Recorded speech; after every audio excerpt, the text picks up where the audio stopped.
안녕하세요. 찰리브라입니다. 코인 시장이 아마 반짝반짝거려서 뭐 여태까지 지치신 분들 아마 좀 조금이라도 뭐 마음을 달랠 수 있는 그 정도 상승까지는 아닐 거고 아직까지 마이너스 하락률에서 벗어나지 못한 우리들의 이제 포트폴리오이긴 하지만 비트코인 ETF 승인에 관한 기대감 그리고 관련된 근거 자료들이 하나둘씩 시장에 지금 던져지고 있는 현재 와중입니다. 더욱이나 우리가 이제 가장 많이 투자하고 있는 XRP라는 코인에 관련해서도 한 단계 이제 계단 하나를 더 이제 올라가서 이제 그나마 조금이라도 더 저는 어, 좀 안정권에 들어가는 바로 직전이지 않을까 생각을 하는데 이제 그 얘기는 이제 좀 이따 이제 말씀드리고 제가 이제 먼저 영상에 들어가기 전에 이거부터 먼저 말씀드리고 싶거든요. 여러분들이 보통 코인을 선택하실 때 아니면 누군가의 영상을 보시고 판단을 내리실 때 좀 깊게 생각을 많이 하시나요? 근데 제가 먼저 이제 말씀드리고 싶은 게 뭐냐면 이거는 여러분들의 국한된 얘기가 아닙니다. 주로 이제 제 유튜브 시청자분들이 뭐 아시겠지만 좀 연령대가 다들 높으세요. 근데 나이 어린 친구들은 이게 더 심합니다. 오랫동안 집중하는 게 되게 힘들어요. 책을 보고 책을 읽고 그 해석을 해서 어떤 그 의미를 찾아가는 게 되게 난독증이 있는 친구들이 점점 많아진다라고 제가 알고 있거든요. 그 트렌드가 뭐냐면 하나 이거죠. 뭐 모바일에서 뭐 PC 태블릿에서 모바일 쪽으로 간다. 뭐 이거는 뭐 크게는 아닌데 뭐 이렇게 되면서 영상도 예전에는 오히려 이게 쇼츠와 긴 영상들이 반대였거든요. 뭐 예를 들어서 20분짜리 영상, 30분짜리 영상이 전체 동영상 유형 중에 73%였으면 쇼츠는 거의 극소수였거든요. 근데 요즘에는 트렌드가 대부분의 사람들이 짧게 보는 걸 좋아해요. 그러면 이렇게 저한테 이제 말씀하실 수도 있어. 짧게 보는 게 좋다. 그냥 원인과 결과만 있으면 된다라고 아마 생각하실 분들도 있을 거야. 짧은 게 그냥 간단하다고 생각하잖아요. 근데 이게 뭐가 문제냐면 여기에 이제 생각하는 힘이 결여되잖아요. 그러면 과정이 빠져버려요. 중간 과정이 없어요. 중간 과정이 없다는 의미는 사람 생각이 짧아져요. 그러면 미디어를 보면 그거를 필터링 없이 그냥 그대로 받아들이실 수밖에 없다니까요. 거기서 이제 내 인생이 꼬이고 문제가 생깁니다. 사실은. 그래서 깊이 있게 항상 이제 투자를 하시건 뭐 방향 설정을 하실 때 깊이 있게 조금 더 한 번 더 이제 생각을 해보시고 돌다리도 뭐 500번 넘게 뭐 최소 50번에서 막 저는 이제 이런 생각을 하는데 이렇게 하시는 게 전 당연하다고 생각하는데 자, 이 얘기는 뭐 거기까지 하고 자, 하여튼 50번 이상 최소 50번 이상 생각을 해보시고 뭐 XRP를 투자를 하시건 아니면 무슨 코인에 투자를 하시건 기사를 읽어 보시건 저는 이제 이런 습관 자체가 되게 중요하다고 생각하는데 어저께 이제 이게 있었어요. 여기 게리 겐슬러 의장 선생님의 이제 이 모습이 있는데 어저께 이유스가 나왔죠. 관련된 기사가 이제 계속 쏟아지는 거예요. 근데 SEC에서 XRP에 관한 항소를 취하한다. 포기한다라는 얘기가 나왔어요. 그래서 일순간 시장의 기대심이 있었죠. 그러고 나서 이제 후행해서 이제 뭐라고 얘기가 나오냐면 항소는 포기했다.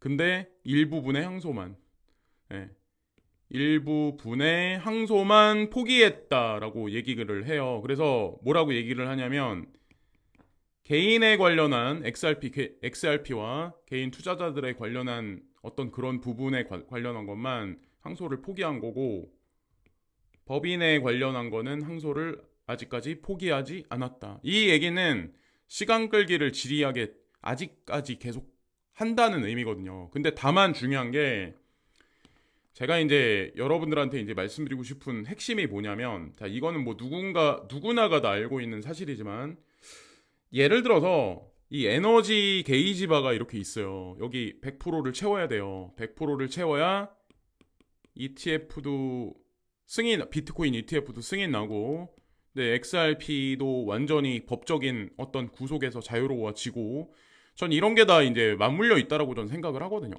요런 것들이. 그러니까 ETF는 ETF이고 XRP가 뭐 법적인 해석에서 자유로워지고 이게 개별적인 게 아니라 이게 다 유기적으로 저는 다 뭐 하다못해 SBF 문제 있죠. FTX랑 그런 문제, 권도영의 뭐 소송이나 이런 것들이 다 유기적으로 다 연결돼 있다라고 저는 생각을 하는데 게이지로 봤을 때 이렇게 있었어요. 이렇게 계속 차고 있는 거예요. 여기가 100%인데 지금 이렇게 차고 있는 거예요. 그래서 어쩌면 지금 현재 상황이 이 게이지가 100%까지 도달하는데 10%밖에 안 남았을 수도 있어요. 지금 이제 그래서 90%가 완료됐을 수도 있다라는 생각을 저 이제 하거든요. 그러니까 뭐 그럼 그렇지라고 이게 부정적으로 생각하시기보다 시장이 뉴스들이 그런 걸 얘기를 지금 해주잖아요. 전반적으로 좀 그래서 좀 긍정적으로 보시면 어떨까라는 생각을 합니다. 뭐 이왕에 투자하시는 거 긍정적으로 보시면 되고 이렇지 않을까요? 나는 2025년까지 투자를 할 거야라고 얘기를 했는데 중간에 뜻하지 않게 내가 투자한 코인이 뭐 마이너스 몇십 프로야 이러면은 그죠? 이 계획이 다 무마되는 거예요. 근데 처음에 내가 마음 먹었듯이 나는 2025년에 얼마에 매도를 할 거야 라고 2025년까지 투자를 한다라고 마음을 먹었으면 작심 삼일이 아니라 그냥 굳건하게 끌고 가는 게 전 중요하다라고 생각을 합니다. 그러니까 지금 시기가 엄청 중요한 시기예요. 인생이 바뀌어질 수도 있는 바로 그 목전일 수도 있어요. 이제 이런 생각을 합니다. 요즘에 이제 나오는 거. 그리고 탈중앙화, 이 가상자산 시스템의 이제 탈중앙화에 관한 얘기 되게 많은데 그거는 어디까지나 이제 학문적인 얘기고 아카데믹하게 학문적인 얘기고 제가 왜 말은 탈중앙화지 교과서에 나와 있는 거는 왜 탈중앙화가 아니라고 제가 생각을 하고 제가 이제 그 말씀을 드리냐면 여기 보시면은 이게 채굴풀이거든요. 파운더리가 32.2%, 전 세계에서 여기 DCG 자회사예요. 베리실버트. 엔트풀이 25.6%예요. 이것만 해도 엔트풀은 아시겠지만 비트메인하고 깊숙하게 관련돼 있는 곳입니다. 전형적인 중국, 여기는 미국. 비아 BTC 여기 중국 13.3%, F2풀 여기 중국, 바이낸스 여기 중국. 이게 이렇게 포진돼 있어요. 이거 거대 자본 세력이거든요. 근데 이것만 도합을 해도 거의 과반수 이상을 넘어갑니다. 예. 거의 30%, 26.24%. 이것만 해도 벌써 56%. 이거 여기까지 이게 도합을 하면 거의 70%에 육박하는 걸 비트코인에 관련해서 예. 개인하고 관련 없는 이익 집단들이 이렇게 포진해 있는데 어떻게 이거를 탈중앙화라고 얘기를 할 수 있을까? 고가의 고성능 채굴기 에이식 마이닝기를 가지고 있는 게 개인들이 많이 가지고 있을까요? 이 사람들이 많이 가지고 있을까요? 그리고 저전력에 그러니까 전기료도 헐값에 어떤 그 플랜트를 가지고 있는 게 개인들이 가지고 있을까요? 이런 기업들이 가지고 있을까요? 이미 이렇게 돼 있는 거예요. 아니 그리고 비트코인도 보세요. 탈중앙화를 위한 누가 많이 가지고 있어요? 누가 많이 개인들이 많이 가지고 있나요? 아니면 기업들이 많이 가지고 있나요? 내노라는 기업들이 많이 가지고 있습니다. 이게 저는 현실이라고 생각하거든요. 그거는 교과서에 나오는 얘기인 거고 그리고 이거 보면 최고의 암호화폐 현물 교환 해가지고 보시면은 이거는 USDT거든요. USDT? 그러니까 세계를 움직이는 예를 들어서 세계를 움직이는 스테이블 코인들 있잖아요. USDC는 서클에서 빼내고 USDC가 가장 많이 움직이는 거는 코인베이스. 그죠? 빅비넥스에서 찍어내는 USDT가 가장 많이 움직이는 거는 바이낸스. 코인 시장의 비트코인이 오르고 내리고는 누구의 힘에 의해서 이게 오르고 내릴까요? 보통은 거래량이 USDT하고 USDC에서 많이 나온다고 알고 있거든요. 자, 그러면은 이게 뭐를 의미할까요? 이거를 뽑아내는 주체 세력이 있을 거 아니에요. 그러면 그 사람들에 의해서 가격은 올라가고 내려가고 형성 개인이 여기서 일부 개인들이 담합을 한다고 그래도 이거는 이미 중앙 집권화 돼 있어요. 전체적인 시장 구조 자체가. 네? 스테이블 코인도 그들이 다 가지고 있고 마이닝에 관해서도 그들이 다 섭렵을 해버렸는데 이미.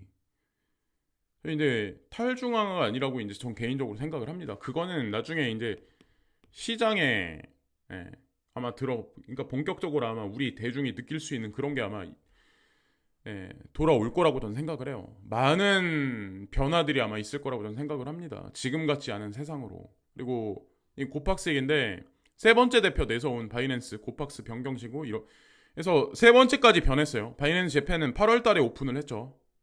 8월 달에 오픈했어요. 어떻게 될까? 저희 이것도 되게 궁금하거든요. 고팍스가 바이낸스로 변경되는 시점도 좀 다가온 게 아닐까라는 생각을. 그리고 제가 이게 풍문의 얘긴데 우리가 투자하고 있는 코인 중에 롯데그룹하고 그러니까 그레이스케일 자산 운용사에 있는 특정 코인 중에 롯데그룹하고 파트너십 관계를 맺은 코인이 있다라는 얘기가 루머가 돌더라고요. 그래서 보통 근거 없이 루머가 돌진 않거든요.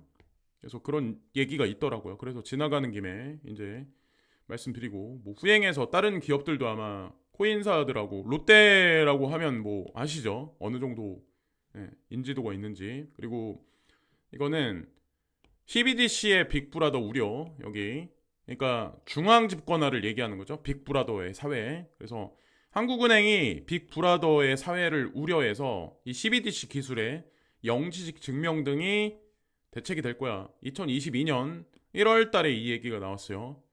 그러니까 이 영지식 증명이라는 게 아시겠지만 지캐시랑 깊숙하게 관련돼 있습니다. 지캐시가 근본이에요. 영지식 증명의 그냥 근본이라고 보시면 돼요. 여기서 파생돼서 다양한 코인들이 이 기술을 채용해서 사용을 합니다.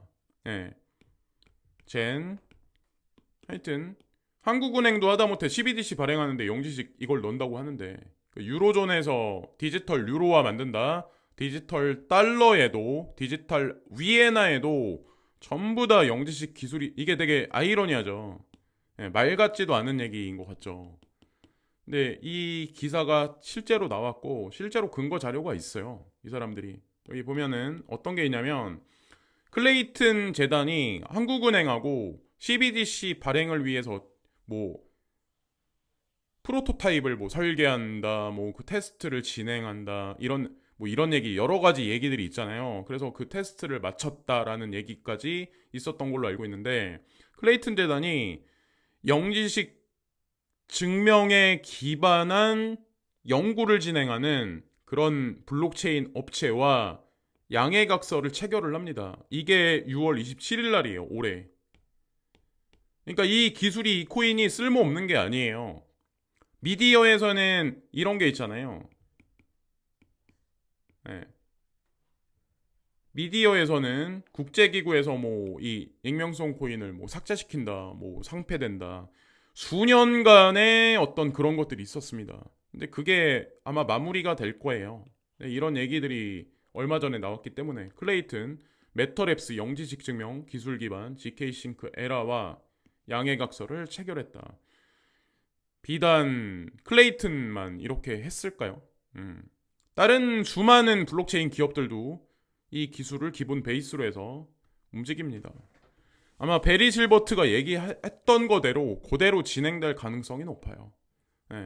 대중들은 거기서 뒤통수를 맞는 거고 이믹스를 300원에 손절하셨듯이 뉴스를 보고 더한 일이 발생되지 않을까 생각을 합니다.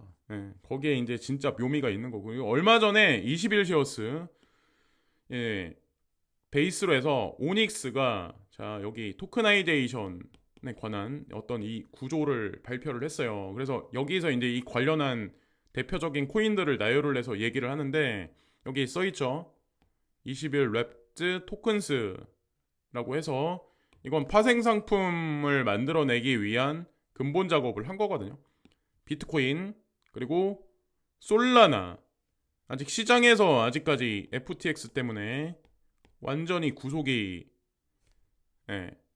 벗어나지 못한 상황이긴 하지만 저는 제가 봤을 때 얼마 전에 피델리티도 솔라나의 어떤 그 기술력에 관해서 언급을 했기 때문에 이미 어느 정도 차원은 넘었다고 생각을 해요. 그리고 폴카닷, 그리고 증권성 시비에 말려 있었던 SEC의 BNB도 여기 생뚱맞게 들어가 있습니다. 그리고 아시겠지만 비트뱅크인가? 일본의 8월 18일 날을 기반으로 해서 바이낸스 재팬이 오픈하는데 당연히 바이낸스 재팬이 들어가니까 BNB는 오픈했죠. 근데 거래소 코인 BNB도 들어갑니다. 한동안 SEC가 여러 가지 코인을 다리를 걸면서 이 코인 뭐 삭제된다. 아마 국내 유튜버 중에도 BNB 삭제된다, 거래소 코인 뭐 삭제된다 이런 말 같지도 않은 얘기를 하는 그 코리니 유튜버들이 아마 되게 많았을 거예요. 근데 궁극에는 이 기관들이 다 채택을 하죠. 바이낸스의 비트뱅크라는 거래소에도 BNB가 얼마 전에 상장을 합니다. 거래소 코인은 죽지가 않아요. 거래소를 증명하는 건데. 그러니까 제가 그랬잖아요. 그냥 유튜브 하는 친구들 중에 그냥 여러분들하고 똑같은 사람들이 그냥 전달해주고 확대 해석해서 말하는 사람들이 있다. 코스프레를 한다. 그냥 뉴스에서 부정적으로 얘기하면 부정적인 얘기를 극대화하고 긍정적인 얘기를 긍정적이 극대화하고 이거는 기준이 없는 거죠. 결론값이 중요하다는 거죠. 결국엔 어떻게 됐나요? 거래소 코인 승리했잖아요. 그러니까 기준을 잡고 잘 가만히 보세요. 이 사람이 제대로 된 일관성이 있는 사람인지 아닌지 제가 요즘에 반복해서 말씀드리죠. 그리고 비트코인 캐시 BSV가 바이낸스 선물 시장에 이제 상장하면서 뭐 여러 가지 파란이 있는데 비트코인 ETF가 승인되면서 과연 이 친구의 행보는 어떨까? 예. 관찰해야 된다라고 이제 전 생각하고 XRP 대망의 이제 마지막 관문이 남아 있고 에이다도 사람들이 아니라고 생각하는데 제가 봤을 땐 핵심 알트코인 중에 하나입니다. 그리고 라이트코인도 핵심 알트코인 중에 하나이고 이 8개를 선정을 왜 했을까? 이것도 한번 생각을 한번 해보자는 거죠. 왜 했을까? 왜? 네, 왜 했을까? 자, 거기에 이제 정답이 있는 거고 리플 CTO가 데이빗 슈왈츠가 XRP를 했죠. 토크나 타임라인. 그래서 현물 경제하고 엮어서 토크나이제이션을 구현할 거야. 빠르면은 1년 안에, 늦어도 1.5년 안에, 빠르면은 2024년 안에, 늦어도 2025년 안에. 제가 알기로 2025년이 대망의 그런 걸로 알고 있어요. 내년이 아니라 XRP한테는. 자, 어쨌건 이 얘기도 이제 얼마 전에 나왔었죠. 어쨌건 그렇습니다. 끝판왕이 분명하다는 거를 저는 분명히 보여줄 거라고 저는 생각을 해요. 이 얘기도 이제 DCG 이사 지금은 홈페이지 자체를 가려버렸어요. 대중들이 볼 수 없게. 근데 저는 이미 자료 근건 자료를 다 확보를 해놓은 상황이라서 다 알죠. 누가 있었는지. 뭐 유튜브 영상에도 남아 있겠지만 DCG 글렌 허친스 대단한 분이에요. 이 금융시장에서 우리가 모르고 있는 여러 가지 것들이 있습니다. 프랭클린 연구소 그리고 허친슨 연구소 하고 깊숙하게 관련돼 있고 FED 연준은 그 연구소들과 또 관련돼 있어요. 근데 이분이 전 나스닥 회장이에요. 전 나스닥 회장이 DCG의 핵심 이사입니다. 여기서 더 이상 할 얘기가 뭐가 있어요? 더 이상 그레이스케일 자산 운용사의 포트폴리오에 관해서 대중은 가격 예측 중에서 흔들흔들거리지만 더 이상 할 얘기가 없어요. 이걸로 게임 끝난 거예요. 근데 이분이 뭐라고 얘기를 하냐면 글렌 허친스 아마 다들 아시는 얘기일 거예요. 근데 되게 중요한 문구가 있습니다. 리플, 이더리움 끝까지 생존할 것. 이 얘기를 하죠. 의미가 분명히 있습니다. 이분이 이제 말씀하신 거는. 그리고 실예를 하나 들어요. 어떤 말씀을 하시냐면 이분이 예전에 폭스 비즈니스 뉴스랑 이제 인터뷰를 하는데 인터넷 태생 초기 기업 가치가 과장됐던 패츠닷컴이 있는데 예로 들며 패츠닷컴이 아닌 구글과 같은 구글은 결국에는 시총 상위권에 올라갔죠. 1위는 아니지만 엄청난 폭등이 있었죠. 지금까지 지속적으로 상승하고. 근데 패츠닷컴은 딱 2년 동안 설립돼서 2년 만에 사라져버립니다. 이 얘기를 해요. 그러면서 XRP와 ETH에 관한 거를 언급을 합니다. 구글과 같은 기업을 찾아내야 한다고 밝힌다. 그리고 가격이 투자를 막는다. 가격은 투자 행위에 있어 오히려 방해 요소가 될 것이다. 이 문구는 제가 매일매일 새겨듣는 거거든요. 가격이 투자를 방해한다. 네. 이게 말 그대로 진짜 어느 날 무슨 뉴스가 나와서 갑자기 올라가기 시작하면 걷잡을 수 없이 올라가요. 그게 코인 시장의 매력인 거고. 음. 자, 그래서 암호화폐 가장 잠재력 있는 기회다. 현재 우리는 우리 삶에 있어 가장 중요한 정보와 가치인데 우리 정보를 세계 어느 곳으로 빠른 속도로 전송할 수 있는 세상을 만들었고 이제 그 다음은 가치 차례이기 때문이다. 생태계를 먼저 구성했고 생태계가 현물 경제하고 연결되고 현실화되면 그것에 따라서 가치가 구현될 거다. 가치가 구현된다는 의미는 가격이 그에 걸맞게 형성한다는 의미거든요. 그러니까 지금 아무 의미 없어요. 자꾸 비교해봐야 뭐 비트코인은 이렇게 투자를 했는데 아니 그러니까 비트코인은 이렇게 올라갔는데 내 XRP는 왜 안 올라가? 이게 의미가 없어요. 비트코인은 비트코인이고 그 친구는 가격이 선행돼서 가치를 대중한테 증명해 준 거고 XRP인가 이 친구는 XRP 이 친구는 보세요. 자, 이제 처음으로 가서 XRP 이 친구는 제가 생각했을 때 게리 겐슬러 의장이 이분이 이제 이분하고 미국 정부에서 자꾸 막 아니라고 본인들이 얘기를 하는데 제가 봤을 때는 이게 루머가 아니라 FED의 이 연준의 에너지가 XRP로 넘어온 게 분명합니다. 이 달러의 껍데기가 이쪽으로 변신했다라고 저는 이제 100% 확신하거든요. 응? 자, 그러면 그 가치가, 그러니까 생태계가 구현되고 그 가치가 검증되는 과정이 끝나면 이게 니 꼬로 가격이 아마 형성될 겁니다. 그래서 지금 좀 아마 힘드실 거예요. 이제 지금 지치시고. 그러니까 이렇게만 그냥 생각하시면 돼. 내가 지쳐서 내가 떨어져 나가면 그 다음부터 가격이 올라간다. 네. 그럼 어떻게 해야 될까요? 지금 그냥 궁뎅이 무겁게 하고 그냥 인내를 해야 되는 구간이에요. 아니 이 돈 손절해가지고 지금 나가셔가지고 가게 하실 거야? 아니면 뭐 하실 거야? 현물 경제는 지금 축소하고 있는데 지금 현재 상황이 거의 10%의 자영업자들 빼고 나머지는 거의 개점 휴업일걸요? 대부분이. 사업하시는 분들도 순수익이 계속 쪼그라들고 있는 현재 코인 시장은 개봉 박두 직전일 수도 있어요. 주식 시장보다 오히려. 지금 제가 알기로 전통금융에서도 가상자산 시장에 관해서 여러 가지 지금 준비를 하고 있는 걸로 알고 있는데 그냥 뭐 국민은행, 신한은행, 뭐 우리은행, 뭐 농협이라든가 새마을금고 뺄게요. 그런데 다 준비하는 걸로 알고 있는데 지금 뭘 불안해하실 필요가 뭐가 있습니까? 인내의 구간임이 분명한데 목적지가 분명한데 자 여기까지 말씀드리면서 방송을 마치겠습니다. 끝까지 잘 인내를 하시고 잘 이렇게 하셔가지고 모두 다 행복한 인생 사시기를 바라겠습니다. 행복한 주말들 보내시고 내일 또 영상에서 찾아뵙겠습니다. 감사합니다.